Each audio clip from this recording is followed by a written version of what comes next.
ಸಚಿವರು ತಿಮ್ಮಾಪುರ ಸರ್ ಅವ್ರ ಮನೆಗೆ ಹೋಗಿ ಭೇಟಿಯಾಗಿದ್ರಿ. ಏನ್ ಹೇಳ್ತೀರಿ ಸರ್? ಈಗ ಏನ್ ಸನ್ಮಾನ ಆಯ್ತಾ? ಏನ ನೋಡಿ, ನಮ್ಮ ಜಿಲ್ಲೆಯ ಒಬ್ಬ ಹಿರಿಯ ನಾಯಕರು, ಮಾಜಿ ಸಚಿವರು, ಇವತ್ತು ಅವರಿಗೆ ಒಂದು ಸೌಜನ್ಯ ರೀತಿಯಲ್ಲಿ ನಾನು ಹೋಗಿ ಭೇಟಿಯಾಗಿ ಅವರಿಗೆ ಈ ರೀತಿ ಬರ ಪರಿಶೀಲನೆ ಮಾಡ್ತಾ ಇದ್ದೀನಿ. ನಿಮ್ಮ ತಾಲೂಕಲ್ಲಿ ಲೋಕಾಪುರದಲ್ಲಿ ಕೂಡ ಆಗಿದೆ. ಅವ್ರಿಗೆ ಭೇಟಿಯಾಗಿ ಆ ವಿಚಾರಗಳನ್ನು ತಿಳಿಸಿ ಅವರಿಗೆ ಒಂದು ವಿಚಾರವನ್ನು ತಿಳಿಸಿ ಅವರಿಗೆ ತಮ್ಮ ಮಾರ್ಗದರ್ಶನ ಸಲಹೆ ನಮ್ಮ ಮೇಲೆ ನಮ್ಮ ಜೊತೆಗೆ ಇರ್ಲಿ ಅಂತ ನಮ್ಮ ಮಾತನ್ನ ಹೇಳಿ ಬಂದಿದ್ದೀನಿ. ಆಡಿಯೋ ಬಗ್ಗೆ ನಾನು ಚರ್ಚೆ ಮಾಡಕ್ ಹೋಗಿಲ್ಲ.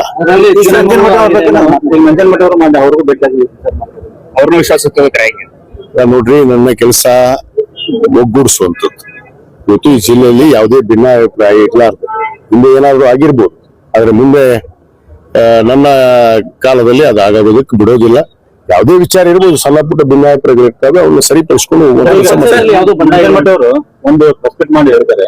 ಅದನ್ನ ಸ್ವಲ್ಪ ಮಾತಾಡಿದ್ರೆ ನಿಜ, ಮಾತಾಡಿದ್ರೆ ಅವ್ರು ಯಾರೋ ಬಿಜೆಪಿ ಮಾಡಿದ್ದಾರೆ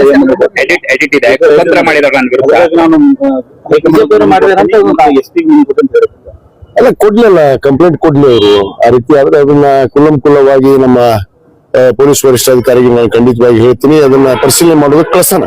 ಆ ರೀತಿ ಆಗಿದೆ ಚೆಕ್ ಮಾಡೋಣ, ಅದಕ್ಕೆ ಮುಂದೆ ವರಿಷ್ಠ ಏನ್ ನಿರ್ಧಾರ ತಗೋತಾರೆ. ಸರ್, ಯತೀಂದ್ರ ಸಿದ್ದರಾಮಯ್ಯನವರು ಭಾರತ ಹಿಂದೂ ರಾಷ್ಟ್ರವಾದ್ರೆ ಕಂಟಕ ಕಾದಿದೆ ಅಂತಕ್ಕಂಥ ಒಂದು ಹೇಳಿಕೆಯನ್ನು ಕೊಟ್ಟಿದ್ದಾರೆ. ಇಲ್ಲ, ನನ್ನ ಗಮನಕ್ಕಿಲ್ಲ ಅದು. ಅದ್ರ ಬಗ್ಗೆ ನಾನು ನೋಡ್ಬಿಟ್ಟು ನಿಮ್ಗೆ ವಿಚಾರ.